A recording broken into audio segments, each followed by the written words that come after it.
होन्तु सब्बे विपानिनो भय पताच्छ निर्भया होन्तु सब्बे विपानिनो शोक पताच्छ निशोका होन्तु सब्बे विपानिनो। त्रिरत्नमा सादर वन्दना।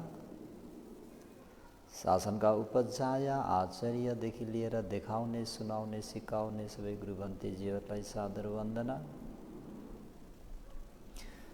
गुरु भन्तेजीहरूको आशीर्वादलाई शिरोधारण गरी सद्धर्म प्रेमी उपासकोपासिकाहरूमा दिनानुदिनको मङ्गलमयको शुभ मैत्री कामना व्यक्त गर्दै धेरै दिनको अन्तरालमा सद्धर्म प्रेमी उपासकोपासिकाहरूलाई अपमादेन सम्पादेथ भन्ने पश्चिम बुद्ध वचनलाई लिएर धर्मोपहार दिन गइरहेको छु। अपमादेन सम्पादेथ बुद्ध पादो दुर्लभो लोकस्मिन् मनुष्यत्व भावो दुर्लभो सदा सम्पत्ति पवजित भावो दुर्लभो सद्धम्म सवर्णं दुर्लभम् एवं दिवासे ओ वदति हन्तदाने भिक्खवे आमन्त्रयामि वो वय धम्म संखार अपमादेन सम्पादेथ। सम्पूर्ण त्रिपिटक सम्पूर्ण बुद्ध वचनलाई एउटै शब्दमा भन्नुपर्दा अपमादेन सम्पादेथ। अप्रमादी भएर शील समाधि प्रज्ञाको सम्पादन गर वा अप्रमादी होशियारी भएर दानशील भावना पूर्ण गर। सधर्म प्रेमी उपासकोपासिकाहरूले ख्याल गर्नु भएको छ छैन। उपदेश नगरे तापनि सधर्म प्रेमीहरूलाई पञ्चशील अष्टशील अधिष्ठान गराउँदा पनि अन्तिममा गुरु भन्तेजीहरूले मैत्री र करुणालाई अगाडि सारी ती शरणेन सह पञ्चशीलं वा अठङ्ग सम्पन्न गतं उपोषथ शीलं धम्मं साधुकं सुरक्षितं कत्वा अपमादेन सम्पादेथ। पंचशील अष्टशील दशशील अधिष्ठान गरिसके पश्चात पनि उपदेश भएन भन्दा पनि यो शब्द पश्चिम बुद्ध वचन भगवान शास्ता परिनिर्वाण हुनुभन्दा आगावै बिच्छुहरूलाई दिनुभएको यो वचनलाई मध्यनजर गरेर स्थवीर महास्थवीर भन्तेजीहरूले यसरी यो एउटा परम्परा, यो एउटा सचेत, यो एउटा होस दिलाइ नै रहनु भएको कुरा सबैलाई अवगत छ। यो अपमादेन बेहोस नहुनु भन्ने बित्तिकै त्यहाँ सम्पूर्ण धर्महरू समावेश भइसकेको छ। सम्पूर्ण धर्म समावेश भइसकेको छ भन्नुको तात्पर्य दान, शील, भावना वा शील समाधि प्रज्ञा सबै त्यसमा आइसकेको छ। त्यति मात्र होइन, त्रिरत्नको गुण आरम्भन गर्नु, मैत्री फैलाउनु, मरणानुशक्तिको अभिवृद्धि गर्नु, स्मृति प्रस्थान भावना वृद्धि गर्नु आदि मनमा यसरी ती गुणहरूलाई, ती आरमणहरूलाई होस बनाई राखिराख्नु योग्य धर्महरूलाई तपाईँ हामीहरूले बिर्सनु भएन।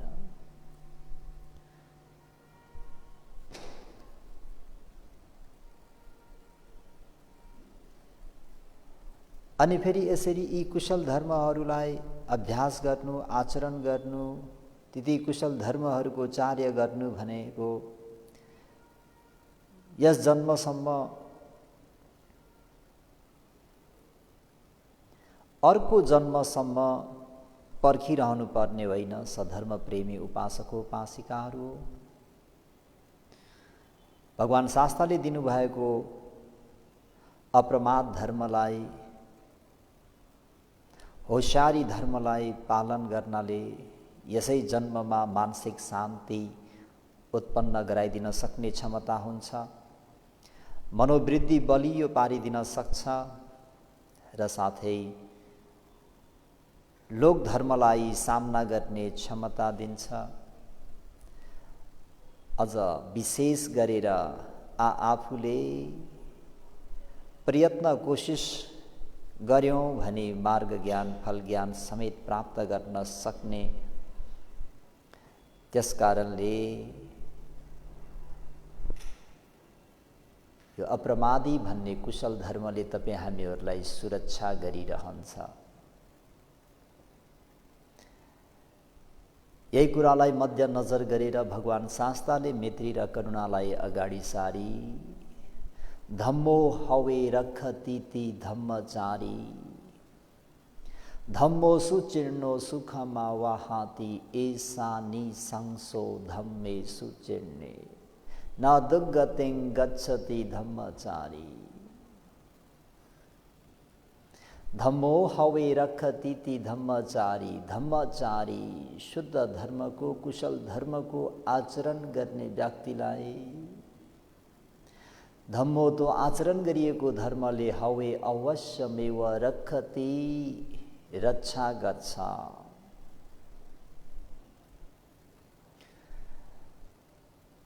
अष्टलोक धर्मलाई सहन सक्ने त्यो पावर, त्यो एनर्जी, त्यो शक्ति, त्यो सामर्थ्य दिन्छ, त्यसरी रक्षा गर्छ।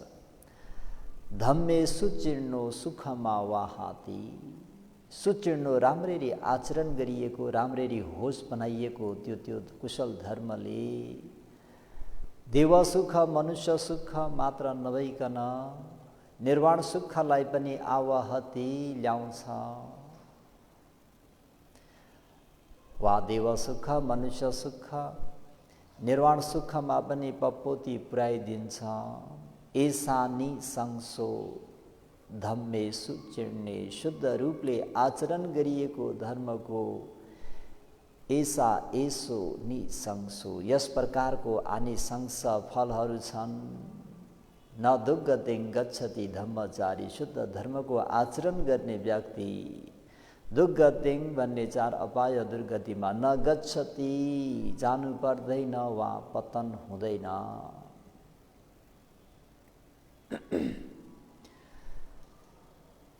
त सधर्म प्रेमीहरू जीवन यात्रामा दान अत्यावश्यक छ।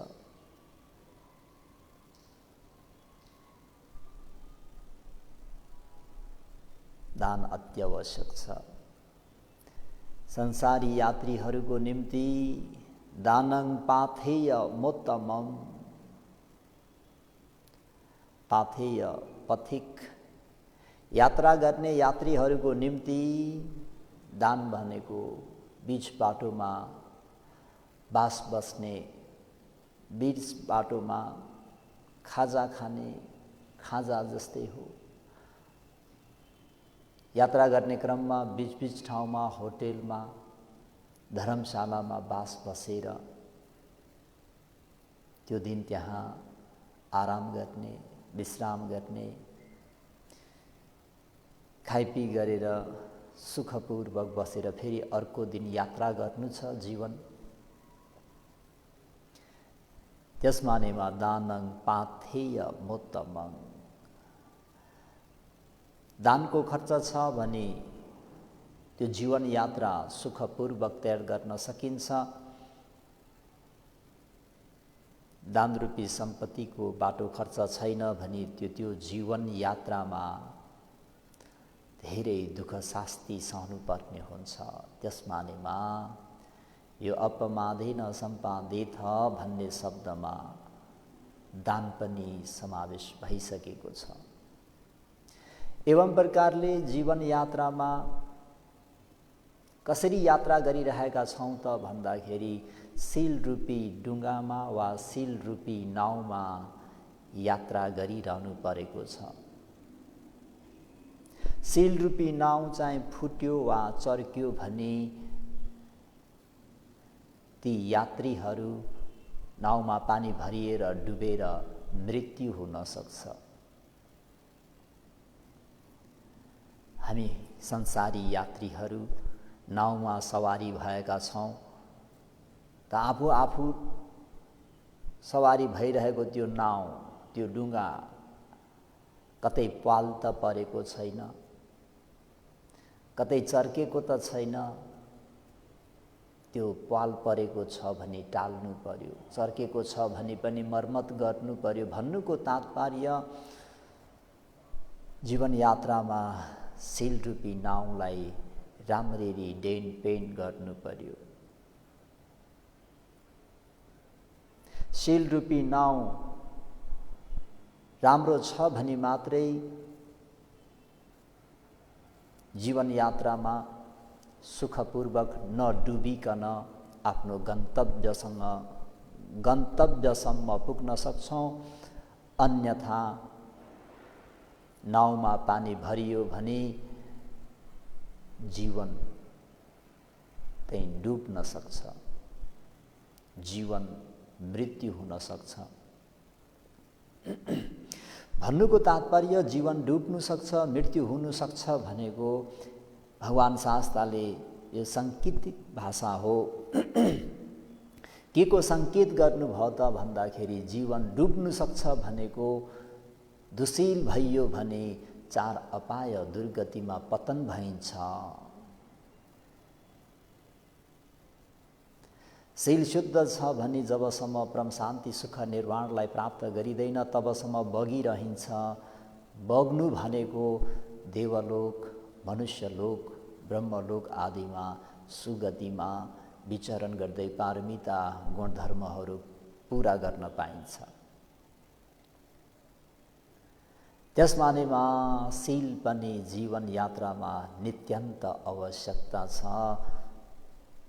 त्यो शील भनेको जीवन यात्रामा जुन तपाईँ हामीहरू सवारी भएर यात्रा गरिरहेका छौं त्यो डुङ्गा, त्यसलाई पाल पर्ने वा चर्किने हुन दिन भएन, फुट्ने हुन दिन भएन। एवं प्रकारले सधर्म प्रेमी उपासक उपासिकाहरू